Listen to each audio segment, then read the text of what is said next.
here. Janet, you want to fire away? Right.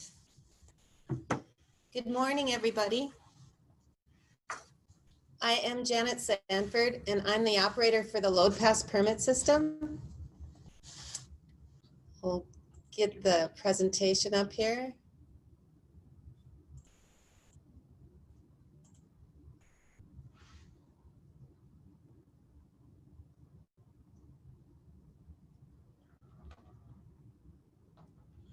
Am I sharing the are you seeing the presentation or the? I'm seeing the presentation, yeah. Okay. It's on my screen, yeah.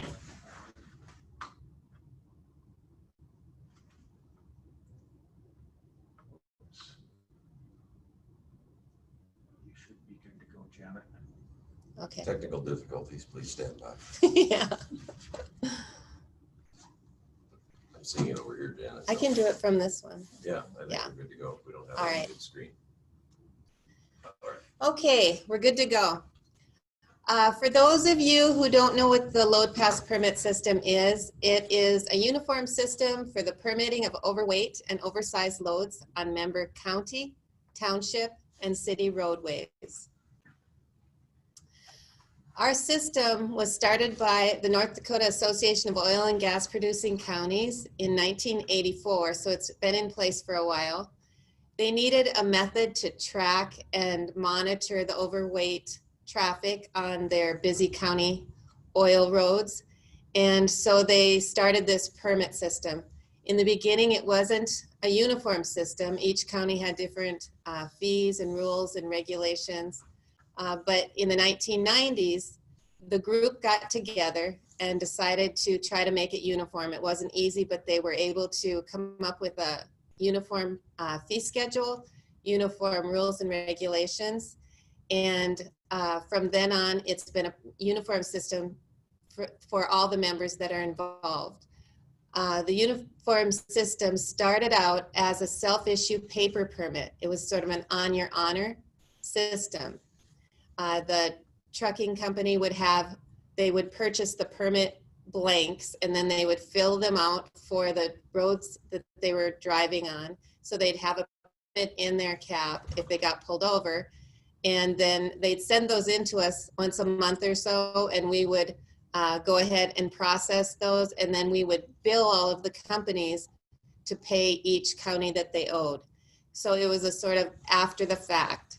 So in 2010, in order to monitor the traffic before it went, the WDEA commissioned an online e-permit system to be built. And we're still using that system today. It has evolved through the years, but it was built in 2010. And for about 5 years, they ran with the paper permits and the e-permits simultaneously until 2015, when we discontinued the paper permits and went completely online. And in 2016, the system was rebranded from the North Dakota Uniform County Truck Permit System to LoadPass Permits, which simplified it a little bit. And also in 2016, WDEA Executive Board voted to expand to counties outside of the oil counties. So from that point, we've been working on expanding to other counties that feel that they need a permit system, and they've joined us. Right now, we have 29 counties and 2 cities as members. Our 2 newest counties are Ramsey and Richland, and they're both going live January 1st, 2021. So we've been busy with that. Here's an example of all of the red counties are members of our permit system, and there are 2 cities. You can see the stars. The total number of permits sold on behalf of our members basically has gone up and down from year to year, and it really follows closely with the price of oil, you can see. So next year we'll see another drop in numbers of permits that we've sold. But this is from 2007 to the end of 2019. And as far as 2019-2020 fiscal year, we sold 108,561 permits. We collected fees of $20,724,609.76 that was sent out to the counties. And our special project fund, it's a holdback that the counties decided to do to pay for some special projects we have going. And the fees that we collected for that were $315,602.12. And our projects we're working on are our GIS project and Wise Roads project, and you'll hear more about those. Our Routable Road Network, our GIS project, was released in August of 2019. It took over 2.5 years to develop, and it was quite a project. It provides our users with an interactive map, which gives them a more efficient way of routing their permits. Before, the users had to manually enter each segment of the road that they were planning to take and manually figure out how that road was, if it was restricted or if it was by legal weight, and what the restriction was. And so it was time consuming. And so with this GIS service, we're able to place a waypoint at the beginning, place a waypoint at the end of the route, and the system will route them. And it will track the data that it collects for the permits. So it's much more efficient for the users and for the counties. And as of the last 30 days, 88% of our permits purchased are using the GIS routing versus the manual routing. We still have that available, but may not keep that for much longer.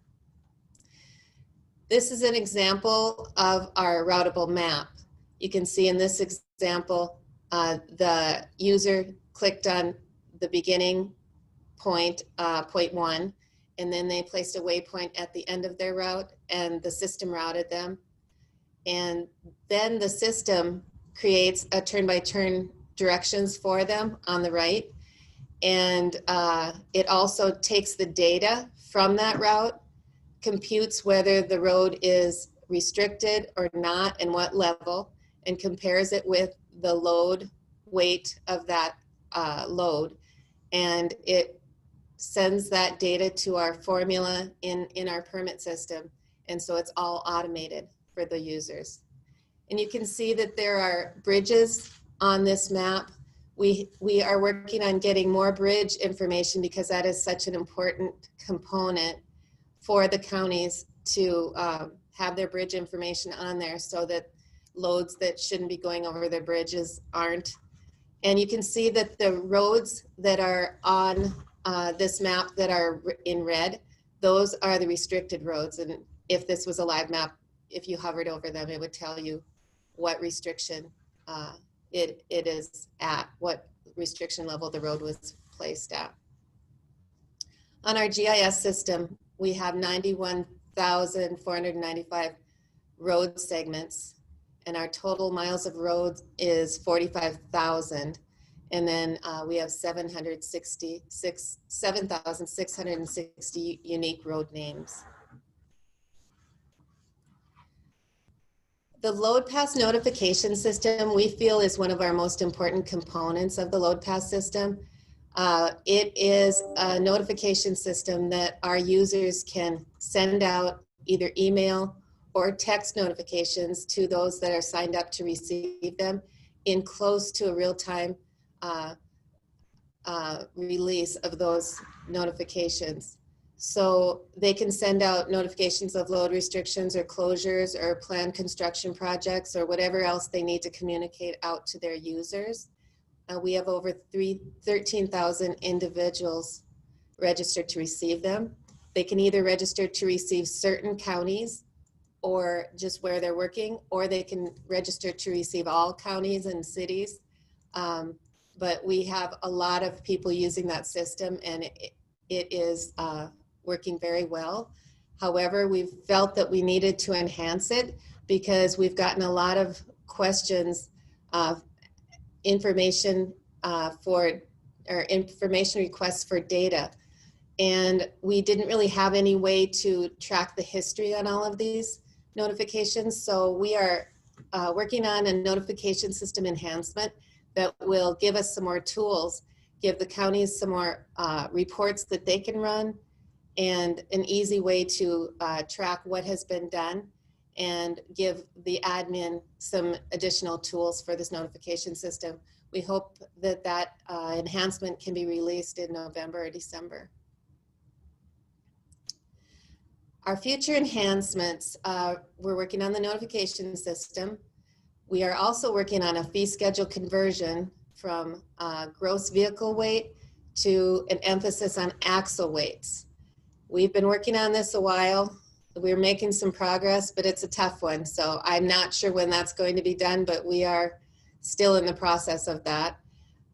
We're also working on some mobile-friendly improvements to our system to make it a little easier for all of our end users to use out in the field. This system is governed by the LoadPass Advisory Committee and Western Dakota Energy Executive Board. It's comprised of the member counties, the member cities, WDEA Executive Board, and North Dakota Township Association representatives. And this group, the LoadPass Advisory Committee, meets twice a year, annually, and it usually meets in the spring and in the fall. Our next meeting is going to be on October 22nd. Here's a list of our committee officers. Trudy Ruland from Montreal County is the president right now, and these are the other officers on the advisory committee. Again, our meeting is set for Thursday, October 22nd for our fall meeting at 10 a.m. So I hope to see many of you there. It will be a virtual meeting via Zoom. And that's all I have today. So this is my contact information. Did we get any questions during the? I haven't seen any. If you have any questions, you can sure let me know. I will try to answer them. It doesn't look like anybody sent any in, so thank you and have a good rest of your day.